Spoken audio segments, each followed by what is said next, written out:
I bring a message from London, England. Holy shoot. International talker of violence.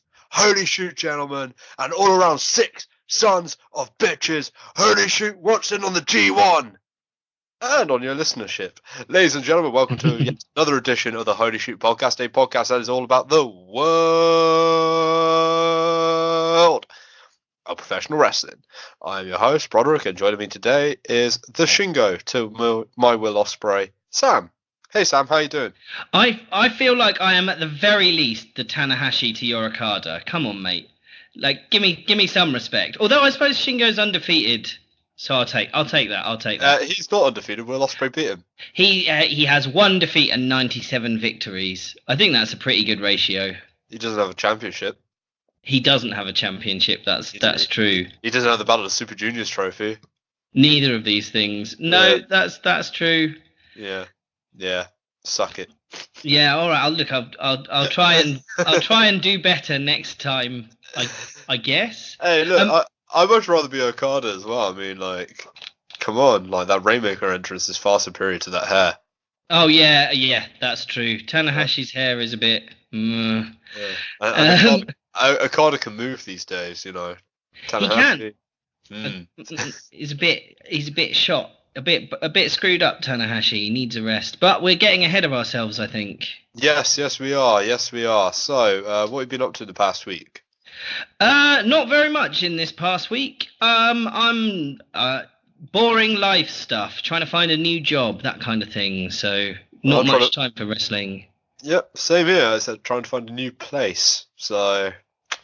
Yeah. That's also an extremely tedious and time-consuming thing. When you're picking a house, you don't want to get it wrong either, because you don't want to end up living in a shithole.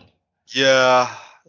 I'm just looking for the cheapest place possible. To be honest, I'm Scottish when it comes to that. So you may well end up in a shithole then. Yeah, probably.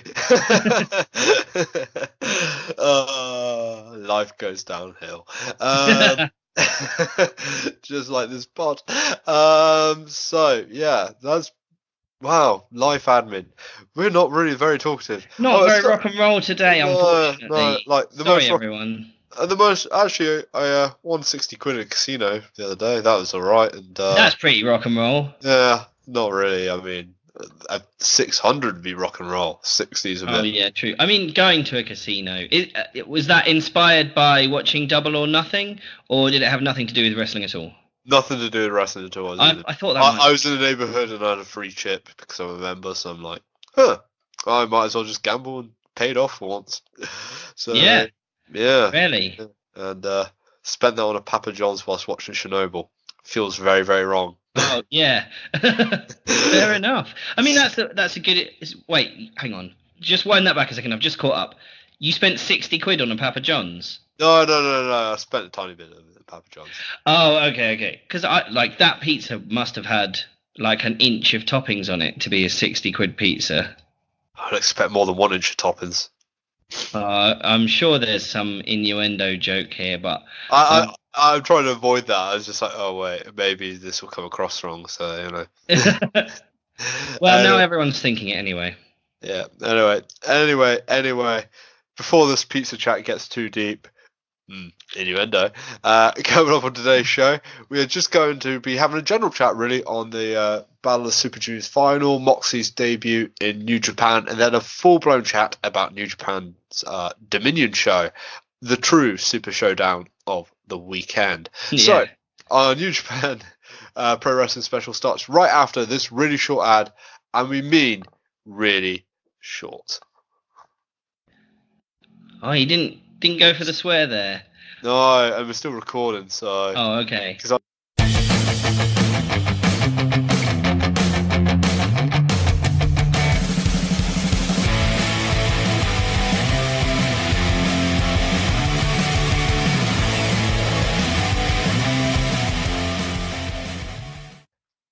So, what a weekend of wrestling it's been for New Japan, and would you say that New Japan is back in business after losing the Elite, Sam? I think they are, yeah. I think you're right that they did have a bit of a weird period after the Elite all suddenly up and left, but apart from the tag division, I think they're back up to speed now, which is good.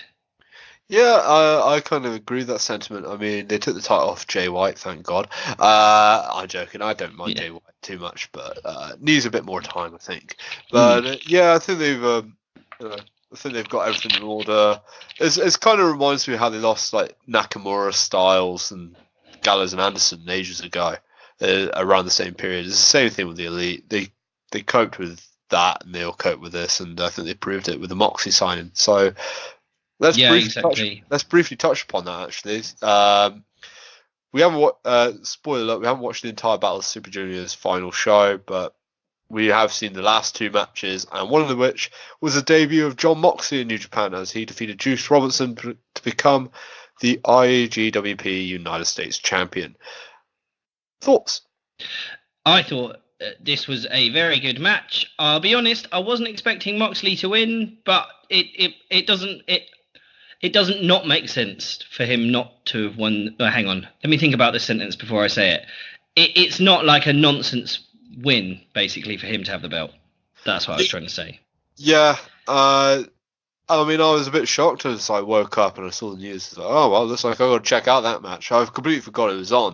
And I was like, oh, I've got to check this out. And yeah, I was blown away by the violence of that match. Like, just the biting and the entrance through the crowd, not like Shield style, just like a madman, just rocking up and like, oh, I'm going to fight you now.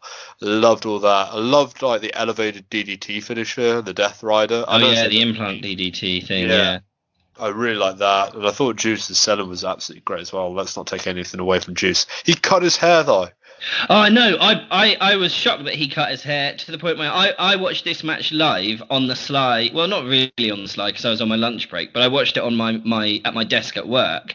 And when Juice came out with his haircut, I did say he cut his hair out loud, and people in my office were like, "What are you watching?" I had to explain like, this guy kind of looks like a dirty hippie normally, but he's cut all his dreads off.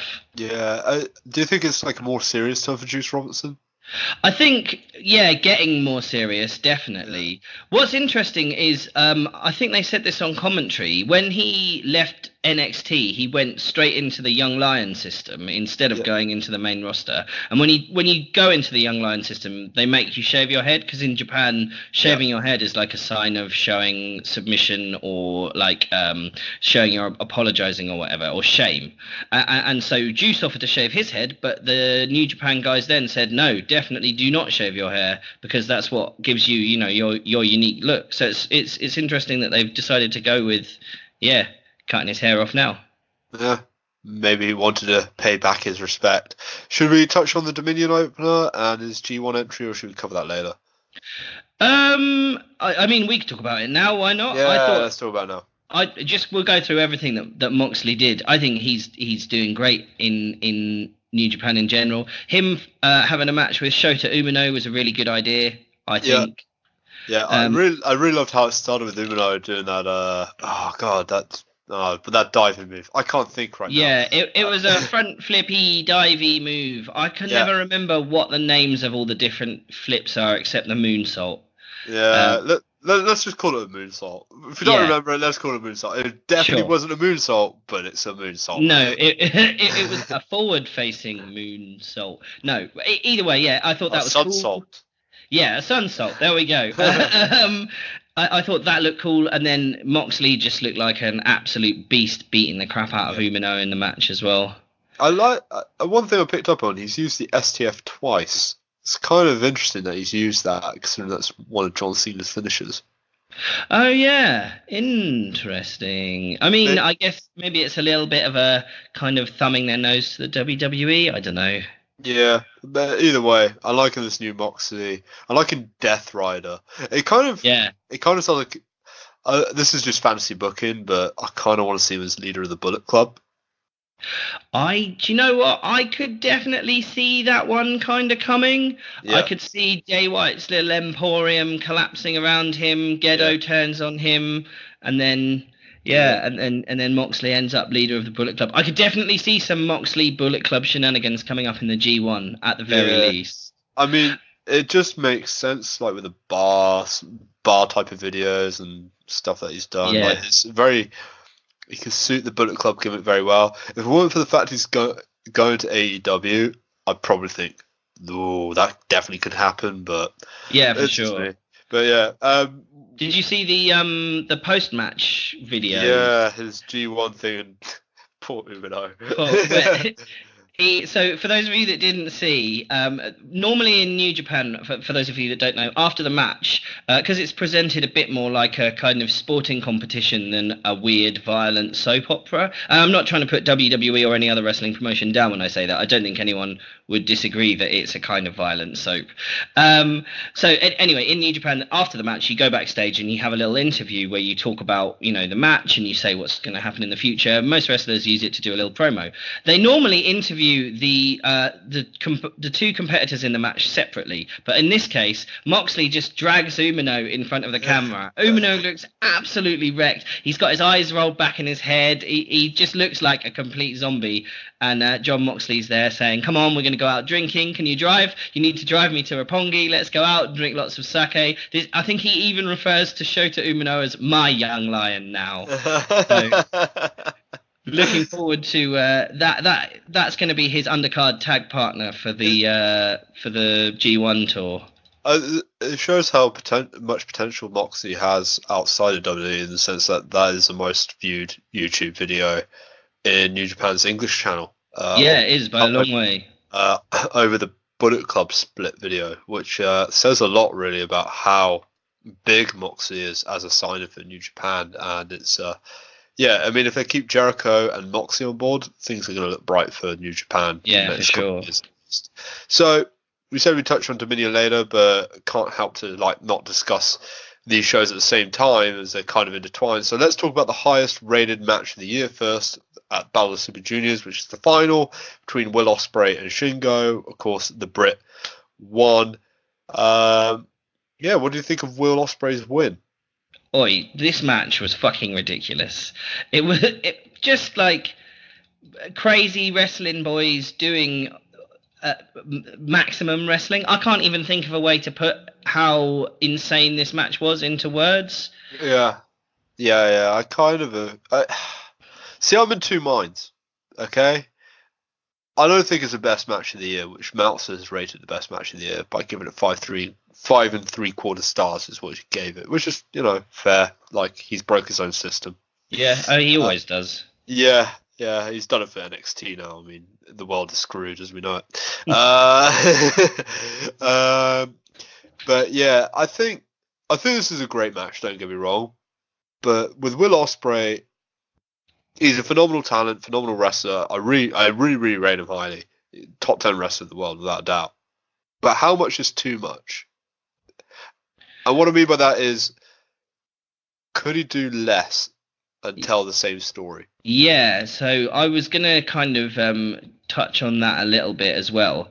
Because I think later on we're going to be talking about the Naito versus Ibushi match, which I think a lot of people criticize for.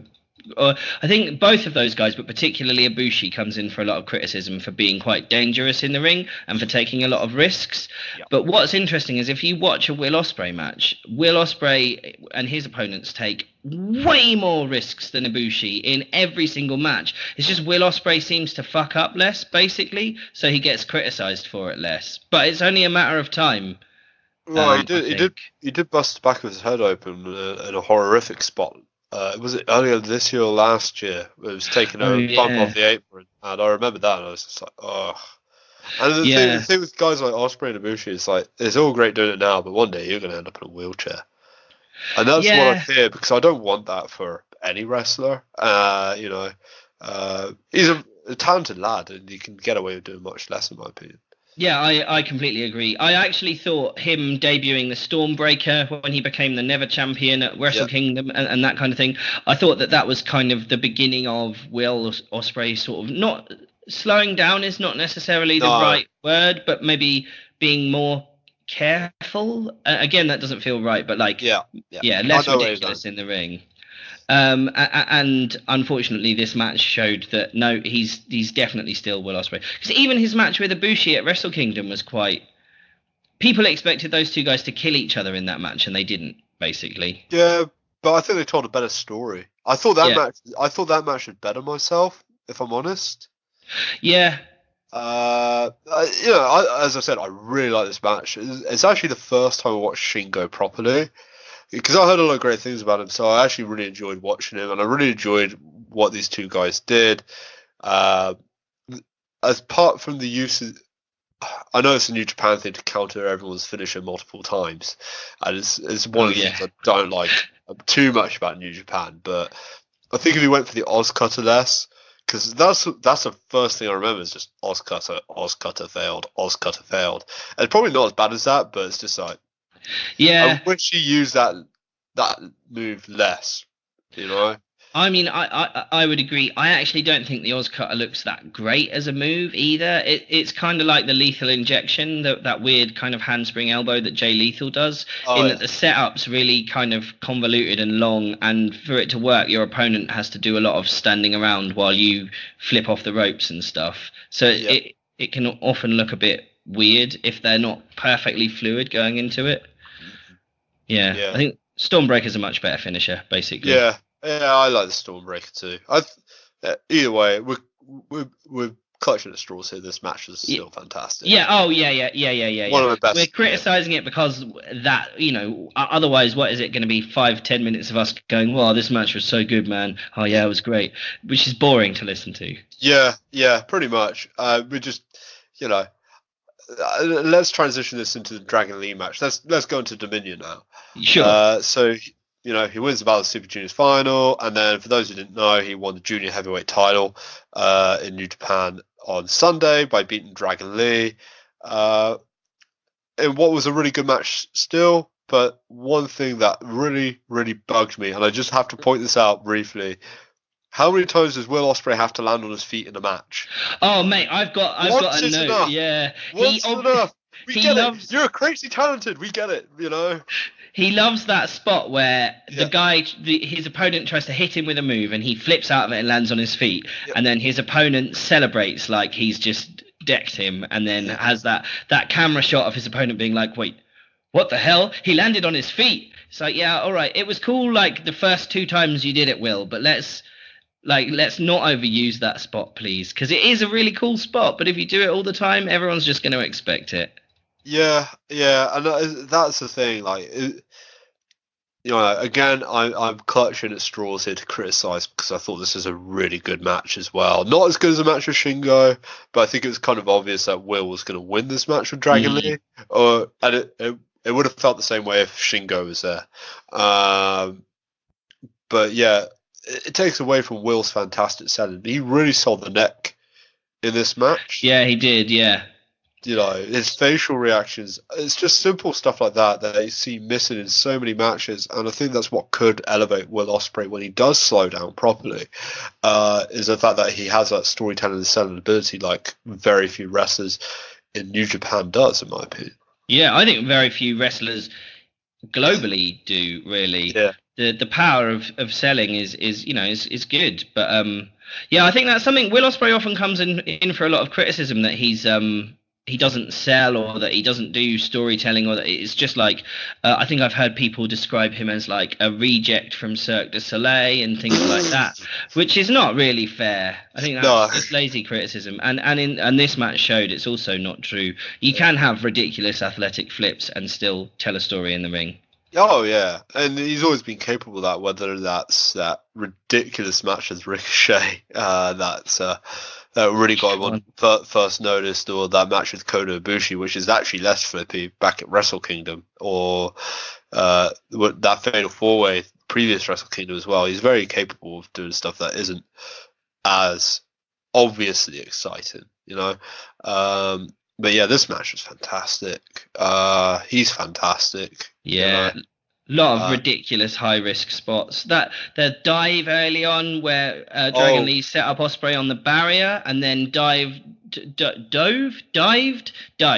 out of the ring onto Ospreay on the barrier and then through into the commentary area behind was ridiculous, and I felt like possibly extremely unnecessary.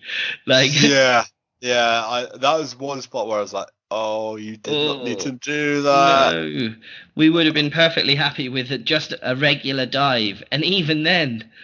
Yeah. No, a regular dive would have been fine. Like, I think the problem is just like, for those who don't watch New Japan, the WWE ring, outside it's covered by mats, and then you have that soft barricade. New Japan, metal, steel barricades, without the padding. There is a mat, it looks slightly thinner, and not only that, it goes for a shorter length outside the ring. So when you dive, you're gonna land on concrete. And that's what they did. Yeah, that most of the time, was just insane. Like, it's stupid to do that to your body. I thought that was one spot where I just went, looks good, and then you think about it, and you just go, yeah. oh, The other one, why? the other one that pulled that reaction out of me was the Will Ospreay got put in like a tree of woe outside the turnbuckle. Oh, yeah. And then Dragon Lee jumped off the top rope and did a double stomp through his chest to the floor. Oh, my God. That one looked like it hurt Dragon Lee more because he landed badly on one of his legs, and then he was like rolling around clutching the knee afterwards. I mean, you're dropping like 10 feet. Yeah. Like, why would you? Let's assume you don't get any elevation. So, like, why would you do that? Yeah, because even without these two ridiculous matches with ridiculous spots, this match was insane, high octane, like ridiculous junior heavyweight / cruiserweight, whatever you want to call them, match. Yeah, I want Will Ospreay's cardio. Is what I'm trying to say. Yeah, like that is. I mean, he's a machine. It's insane the amount of cardio you have to do for a simple 5-minute tag match where you're on the fucking apron for 2.5 minutes. Like the fact that you can go all out. Like, he put out a tweet saying it's like, 10 matches, like 4 hours 46 minutes of match time, all worth it to be where I am. And I'm like, damn, that is a lot of match ridiculous. Time for only 10 matches. That is insane. Welcome to New Japan. Yeah, I don't watch as much New Japan as you, Sam. So for me, it's just like, when I read that stuff, it's like, just have a nice 10-minute match now and again, Oh, that's a short match, 10 minutes. Exactly. For a New Japan, yeah. So the post-match here was quite interesting as well. Yeah. Ospreay challenges Robbie Eagles to a match at Southern Showdown in Australia. I think that one was pretty obvious. Eagles isn't going to win it, but I think Robbie Eagles is actually pretty underrated. Or maybe not underrated, just he's up and coming. He's going to get really big. Yeah, I've heard good things about him. I haven't really watched much of his stuff to comment, so I'm not gonna judge on a wrestler that I haven't seen too often, to be honest. So yeah, let's keep on Dominion. What else stood out for you? Other things that stood out. Oh, so notable things from earlier in the card were stuff like in the Jushin Thunder Liger and Yoshihashi versus Zack Sabre Jr. and Minoru Suzuki tag match, which I thought would be throwaway. It was quite interesting. There were some fun spots with Liger getting annoyed at Yoshihashi for not tagging him in. Yoshihashi in the back. In the head, like, come on, man, let me in. Yoshihashi is like a charisma vacuum. I don't understand what anyone sees in him. He always looks like he doesn't know where he is. He comes out with a weird stick because about 6 years ago he had a Monkey King gimmick, but he doesn't do the Monkey King gimmick anymore. He just comes out with the prop because he's got nothing better to do. The only thing Yoshihashi has going for him is his finisher. However, in this match, he still was able to roll up and pin my boy Zack Sabre Jr., which is definitely a big upset. Yeah, I mean, I wouldn't have gone for this match because I think I put in my notes, the tag team matches were crap. I saw. Largely, I would agree. I think the thing with the New Japan undercard is it's not really. They're not supposed to be like amazing matches. Nah, they're like setting up. They're like little previews for future singles matches and stuff. Yeah, absolutely. And I don't disagree with you. I think sometimes you do get a good tag match. Like I usually love the LIJ tag team of Evil and Sonata. If I could briefly touch upon that, Evil and Sonata versus Guerrillas of Destiny.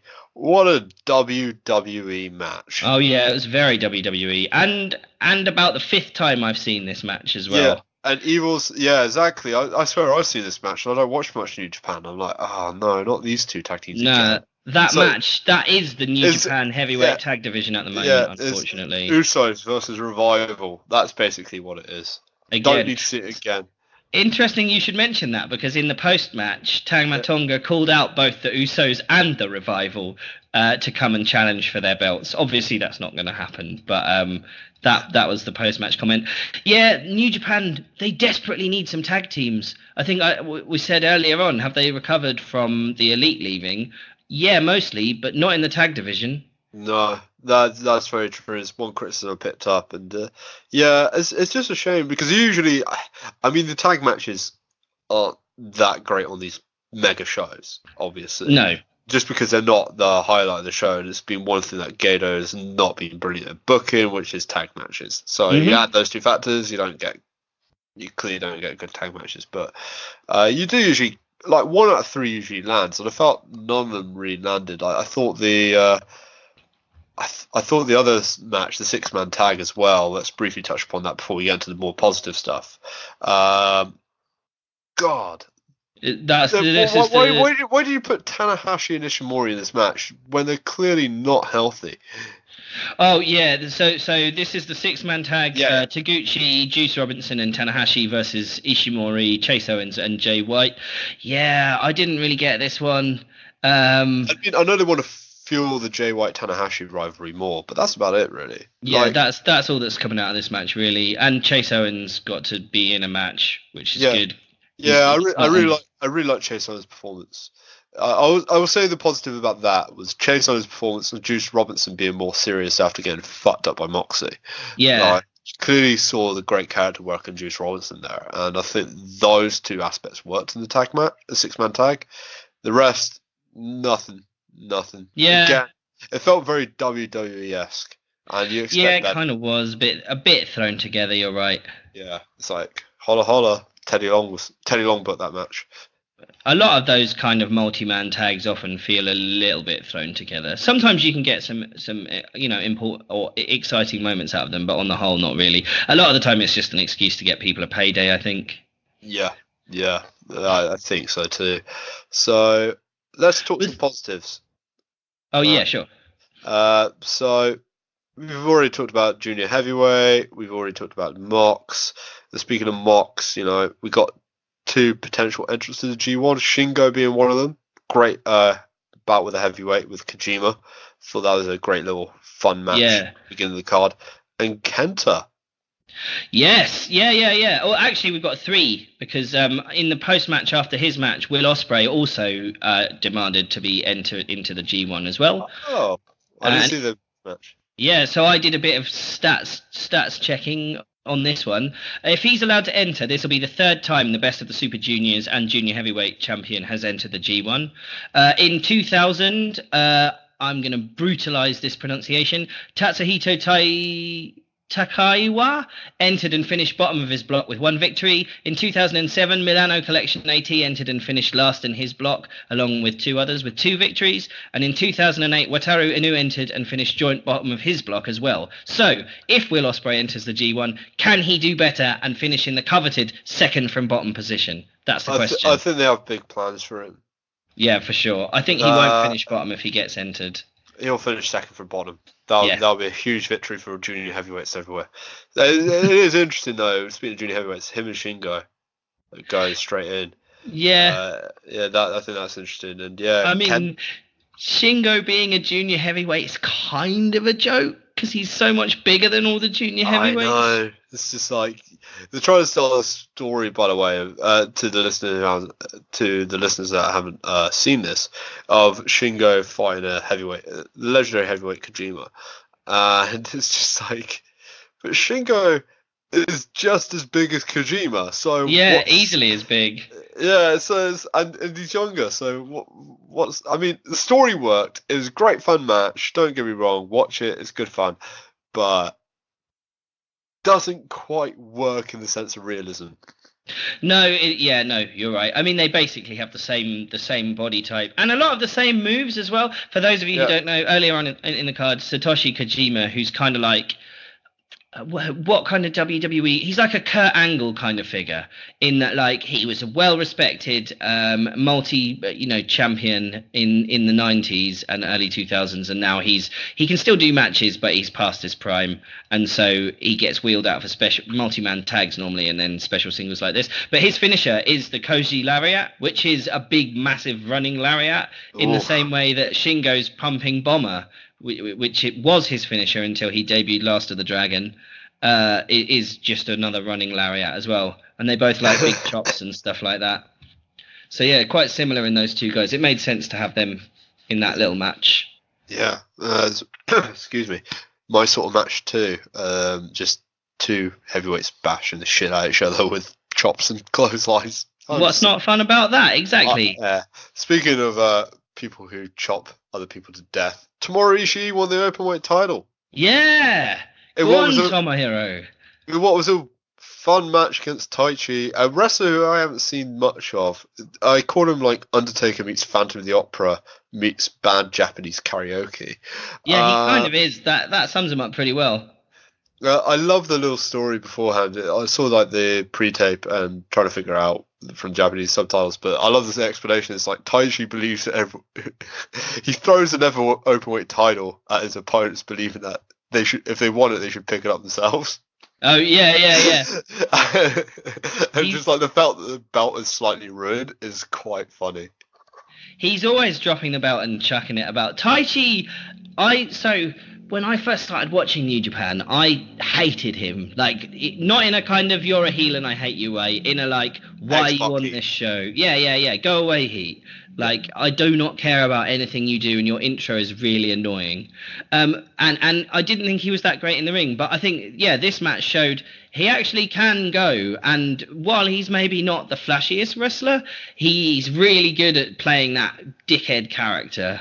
Yeah, and I think what was really good, in my opinion, is just the fact they were quite similar in their sort of styles in this match, and the way that Ishii, obviously stone pitbull, tough guy, takes no shit, lays down at the beginning of the match, which I thought was genius. And it's just really good. He's such an intriguing character. Like, I just want to see more Tomohiro Ishii. Every time I see him, I'm just like, can't get enough of that guy. And Taichi, who's this really like camp flashy style, but like Ishii trying to make him toughen him up and say, no, you fight me. It's an interesting story to tell, and it really works for me. And in terms of storytelling, brutality, this match is fantastic. I can't recommend this match highly enough. It was very, very good. I mean, Tomohiro Ishii is like, I don't know if Gedo really values him as much as he should. He could be like in the IWGP Heavyweight Championship kind of main event scene easily. He regularly delivers the goods on matches, while his style is essentially, I'm going to chop you really hard and do lots of body blocks, and then I'm going to do a sliding lariat, and that'll be that.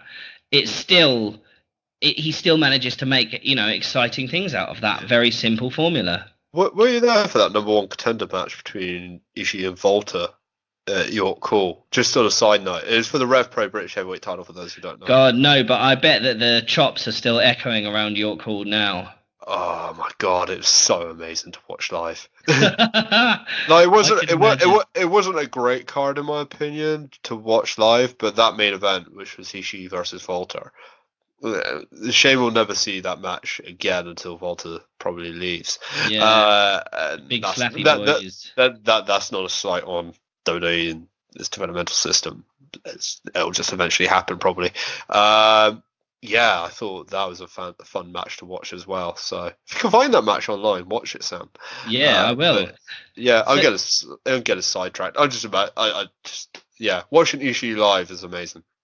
So one thing I picked up on this that I was surprised didn't come into play was that Taichi's been carrying around they may not have even talked about it on commentary. I don't know if they did. Takashi Iisuka's steel glove. Takashi Iisuka's heel from New Japan. You might have seen him in multi-man tags and stuff. He's a bald dude, and he comes out with like a big face mask on. Well, he doesn't anymore because he's retired, with a face mask on. And then the story of the match is usually somehow the face mask gets taken off and then he bites people. But his story is that he used to be part of like a top tag. Yeah, it's a great gimmick. But yeah, he used to be part of a top tag team, and then he got possessed by this evil spirit that's in this iron hand glove, and then turned on all his friends, and that's what made him into the monster where he's biting people and stuff like that. So after his retirement match, which Tai Chi was part of, Tai Chi picked up and kept the glove, and since then he's been doing really, really, really well. This is the first match he's lost, like major match, since having the glove. So I wonder if we're going to see that becoming more of a weapon that he's going to start using, or whether he's going to start turning on Suzuki-gun. I know he's already a heel, so I couldn't see that happening. But either way, it was interesting. There was a bit of the match where Ishii grabbed his mic, Tai Chi's mic, and the glove from out of the corner, held it up to Tai Chi, who's lying on the floor, and shouted, "You don't need these things. We can just have a proper wrestling match." Yeah, I thought that was interesting. Yeah, that was really good as well. That was a good point. Like, I think those sorts of things really elevated the match too. So, let's talk about the two last matches, since those are the things we haven't talked about. Let's talk about the Intercontinental Championship match, which is probably the big takeaway is obviously Naito winning, but that German suplex on the apron. Yeah, mate. Ibushi's head is like made of, I don't know what it's made of, some incredibly hard substance. What the hell? Like, he tweeted something which couldn't really be translated to English very well, so I won't bother reading it, but he's fine. He's alive. Yeah. That's the main thing. Like, he hasn't done a Shibata, thank God. No, so in that tweet where he posted a picture of him with a really bad black eye, that black eye wasn't from the German suplex botch. It was from some other botch where Naito just kneed him in the face. So actually, the visible injury he has is not even from the worst botch in the match. Yeah. It's a Kota Ibushi match through and through, man. Yeah, this was brutal. Brutal in terms of what they were actually trying to set out to do, and brutal in some of its execution. And yes, we're talking about a couple of botches here and there. Then again, I love this match. Don't get me wrong. Again, like all of the Will Ospreay matches we've talked about earlier on tonight, this match was great. But also, there were some spots in it where I just thought, "Oh, that's gonna, you can't do this forever, guys. It's gonna go wrong." Yeah. I mean, I think the horrible takeaway from this match is just everyone like retweeting that GIF of Ibushi landing on his neck on the apron, which is just so vicious. Yeah, Naito's not quite in position, and I mean, I guess with any apron move, you're risking that happening, but still. Yeah. I think. Yeah, it's just a horrible. I think one thing this had, for me, I'll just move on, over the junior heavyweight title match was that brutality and that level of storytelling over the junior heavyweight title. And I think, spoiler, this might be my match of the night. I haven't decided yet. I'll decide in a few minutes. This might be my match of the night purely because of the fact that, yeah, as I said, that storytelling element, that brutality, these are Naito's own too. He not only wants a win over Ibushi, he wants to destroy Ibushi. Ibushi wants to destroy Naito just because they're always trying to one-up each other. Naito wants to do a Thanos and collect all the belts, essentially. Which I don't think has anyone been heavyweight and intercontinental title. No. I don't think there have been any double crown winners or double champions in New Japan history. So I think that's an interesting storyline to go down with, especially if they really want to elevate Naito to that Okada position, which they've been teasing for a little while but never fully gone through with. So, yeah, I think I really like this match. I really like how it ended. I love the violence.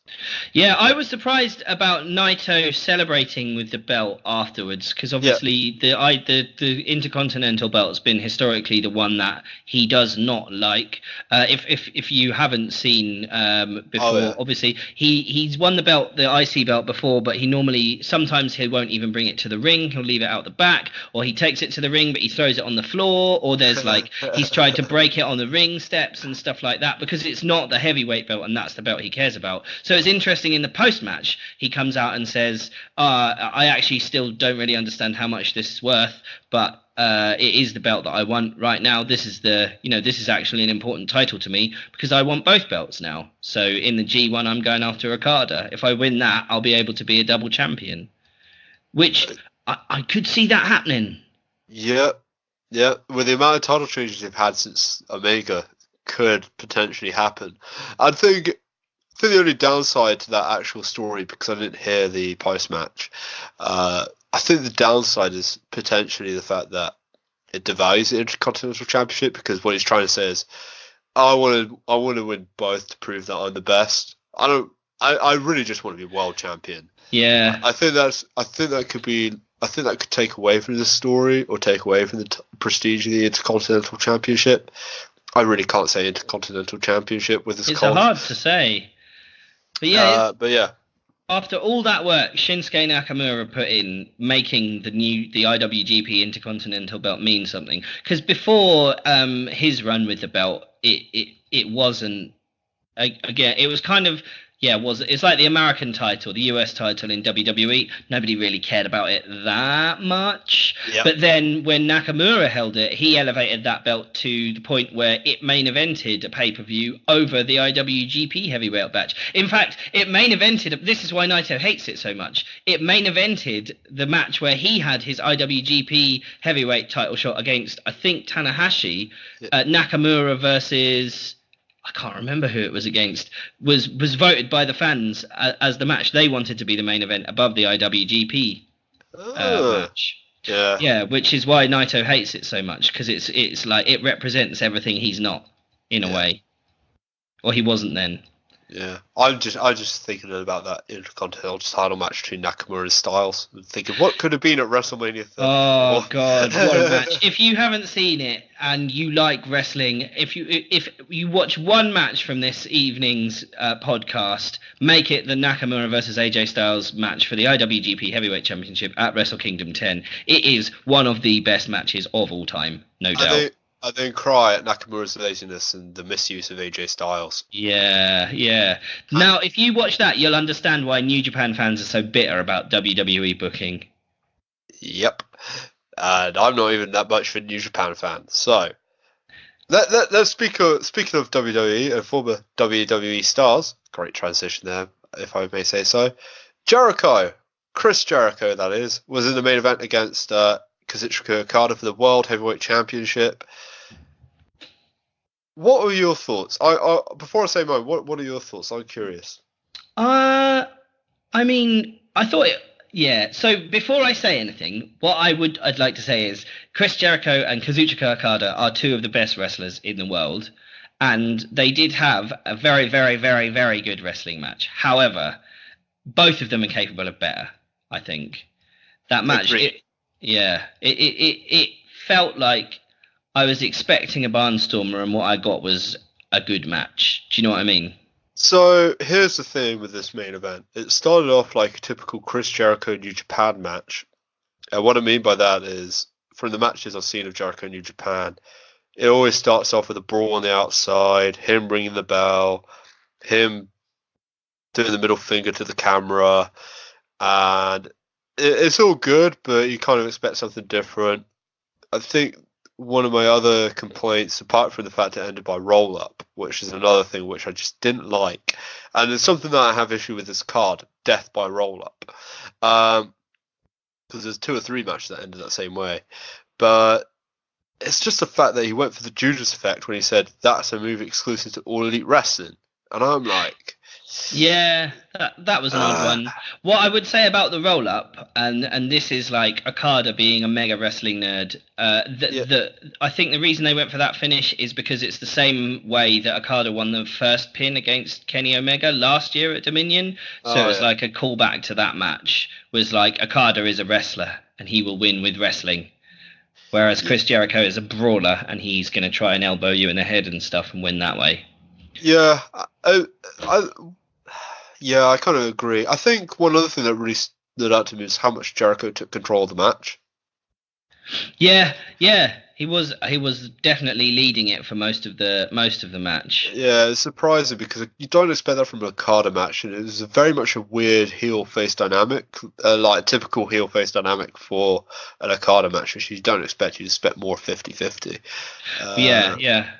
I think that was one thing that also stood out to me. I mean, I also thought this was very good. I just kind of weirdly expected better from Jericho. Mainly Chris Jericho. Yeah, I think, I felt like, well, Okada's definitely capable of doing more. Yeah.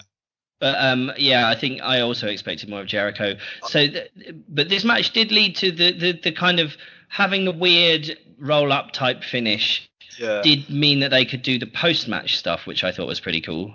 Yeah, I thought the post-match stuff was great because it made Jericho look strong.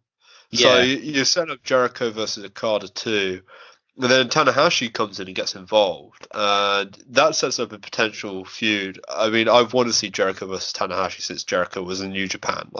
Exactly. That's probably his last big match in Japan that he can do, and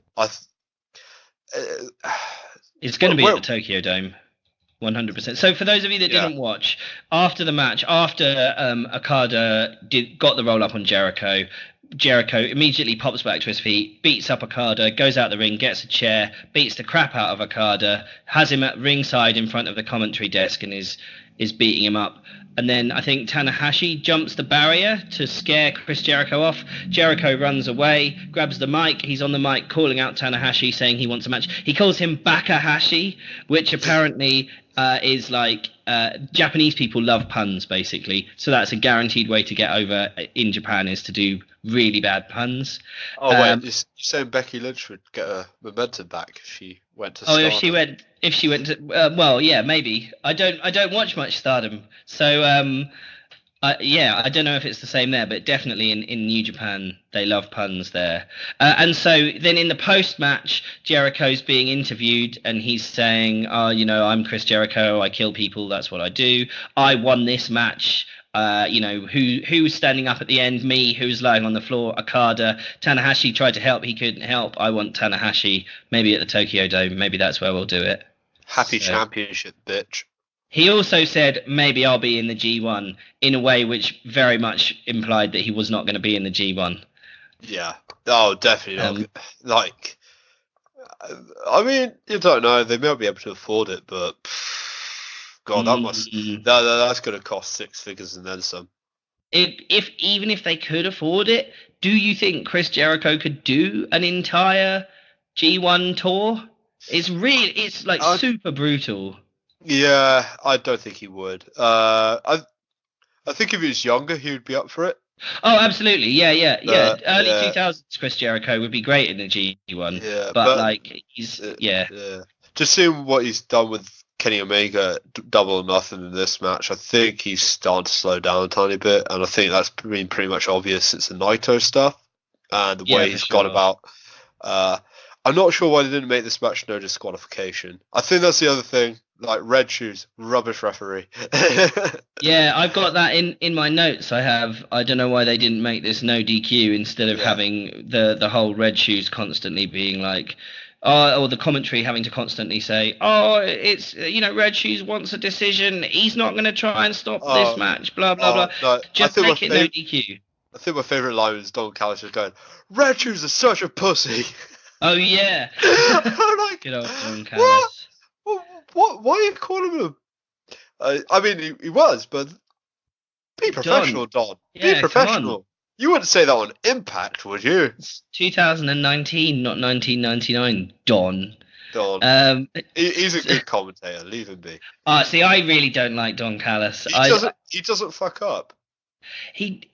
I guess he doesn't. I just think so. The dream for me, the dream New Japan commentary booth is Kevin Kelly on play-by-play. I think he's actually really good, Kevin Kelly, and then Rocky Romero as color commentator, because Rocky Romero, because he's a wrestler and he does a lot of training and stuff with New Japan, he's much more interesting as a color commentator because he knows all of the backstage kind of behind the scenes stuff. He's a member of Chaos, so you get that fun dynamic where he always talks up the Chaos members that are in any match. And then Chris Charlton is like the world's biggest wrestling nerd, having his dream job being on the commentary team, and he is far and away the best at on-the-spot translations as well. See, my dream New Japan booth is Byron Saxton. No, I'm joking. Fuck off.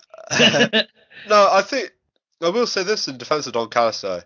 Without Don Callis, you wouldn't have had Chris Jericho in New Japan. Without Chris Jericho in New Japan, you probably wouldn't have All Elite Wrestling. Yeah, that's probably fair, and probably wouldn't have Jon Moxley in All Elite and in New Japan as well. Yeah. Don Callis basically set everything off. That's probably before that, but he's a necessary evil, unfortunately. Yeah, unfortunately at the cost of his own promotion impact. At least Yujiro Takahashi wasn't on this show, because like every time Peter comes out, I think Don Callis is just going to burst with testosterone. He likes her a lot, and it's pretty gross. Yeah. Let's move on. Let's move on. So, let's start with the final. Do you want to add anything actually before we close out this section? No, I think we covered everything pretty well actually. Yeah. Stuff anyway. Yeah, I have stuttered less than usual. I'm joking. I've probably stuttered more. I haven't made that many notes. So let's round this up then. So who's your MVP of the night? Oh, MVP for Dominion. I'm going to go with Taichi, actually. He surprised me a lot. I think I was expecting his match to be boring and dog shit, and it wasn't. So, yeah, he impressed me a lot. I'm going to go for something too obvious, but the fact that he's really elevated his game, I'm going to go Will Ospreay. It's just obvious. Just going to go with Ospreay. So that makes us different on that. So, match of the night? Ooh, that's a tough one, but I think probably Ibushi Naito. It surprised me, even though it was ridiculously dangerous. I knew that Dragon Lee versus Ospreay was going to be a great match, and I've already had Taichi as my MVP, so I can't really have Taichi versus Ishii as my match of the night as well. So we'll go Ibushi Naito. Surprised me in that Naito was actually caring about the IC belt, and I enjoyed the match a lot, despite the horrific botches.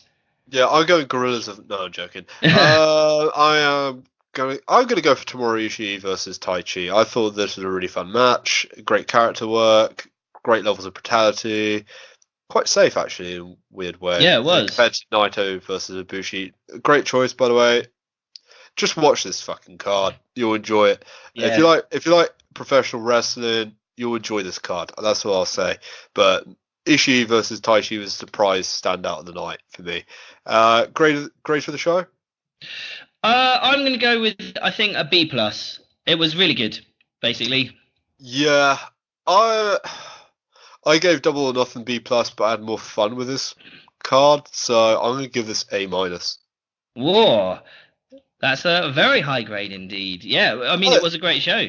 Yeah, it was a great show. Like I know the tag matches weren't brilliant, but I was being hypercritical, not hypocritical. In terms of the tag matches, I think most of it still has some good stuff in there. And all the singles matches delivered, in my opinion. You got to have some lulls on the card, because otherwise, when are you going to go to the toilet or get another beer? During Taichi's entrance. It was quite long. Yeah, I actually skipped some of the entrances towards the end just because I needed to get on with my day on Sunday. It's just I managed to skip 40 minutes of a show if I avoid entrances. But anyway, A- for me. I'm the generous one for a change. B+ for Sam. Yeah, no, this is rare. Make a note of this episode, Holy Shoot Pants, because it probably won't happen again. I am a nice critic. I've said nice things about this show. Yeah, you did. Like, people go, "Oh, you're miserable," and I'm like, no.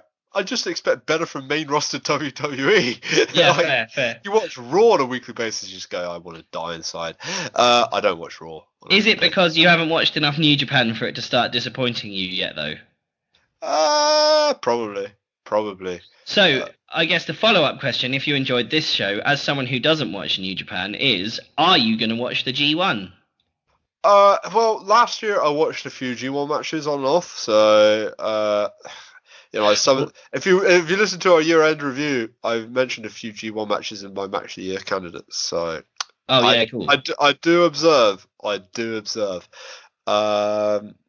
yeah, I probably won't watch all of it just because there's not enough time in the day, and nobody has enough time to watch all of it. Yeah, like if it was shorter, that would be great. But I think, I'll definitely keep an eye on the G1.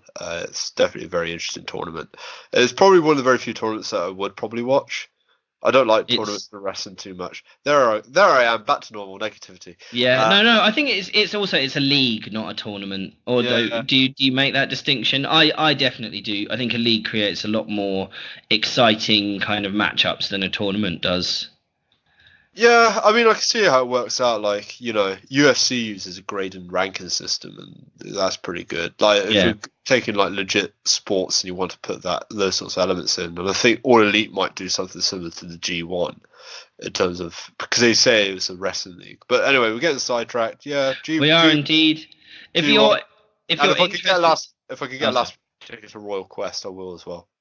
Oh yeah, definitely do. I've got my tickets to Royal Quest August 31st. It's going to be probably a good show, and we're definitely not going to get Yoshihashi versus Zack Sabre Jr. for the Brev Pro Championship. That's happening on some random Kizuna Road show, thank God, because I really hate Yoshihashi. But if you, listener, are interested in the G1, then keep an eye on our podcast feed, because I've managed to persuade them all to let me do a G1 preview / how to watch it and still have time to like make dinner and eat and live your life and stuff. So yeah, look out for that coming up soon. Yeah. I'll probably just interview you essentially. I think that's basically that's going to be the plan. I'll give you my top tips for not going mad with all the wrestling. Yeah. Well, just don't watch main roster WWE. That's why. Well, that too. Yeah. It saves you 5 hours and just put it into G1 instead. Anyway, thanks for joining me on today's episode, Sam. Coming up later in the week, dear listener, we will have an interview with the B Plus players, which Jason did. So check that out. I cannot wait for the episode personally, and that is not just self promotion, ladies and gents. But you know what is self promotion, Sam? Omar Steaks. I had to. Oh God, here we go. I thought we'd done with this now. We are. But until next time, remember to subscribe if you like the podcast. Give us a 5-star review where possible. Like us on Facebook and follow us on Twitter at HolyShootPod. And that's the bottom line, because Omaha Steak said so. Very good. Where the hell is the end record button? Where's the stop record button? Oh no! Just keep this in, Jason. Just keep this in. He's editing, by the way. Oh, it's fine. This is some bonus content. Content. Yeah, bonus content. This is like those YouTube videos that are like, what happened after the cameras went off at Double or Nothing? And it's like just Cody Rhodes going, you guys are the best! And the crowd going, yeah! Oh, yeah. Yeah, that was... So there you go. So we'll do that too. You listeners, really, we like it. Good. Keep listening, please. I'll be able to check the stats. I definitely won't be able to check the stats if you listen at this point. But yeah. This is like the After Dark segment. I will probably press stop recording in 3, 2, 1. Done. Hey you, if you like the podcast, then remember to like the Holy Shoot Wrestling Podcast on Facebook and follow us on Twitter at Holy Shoot Pod.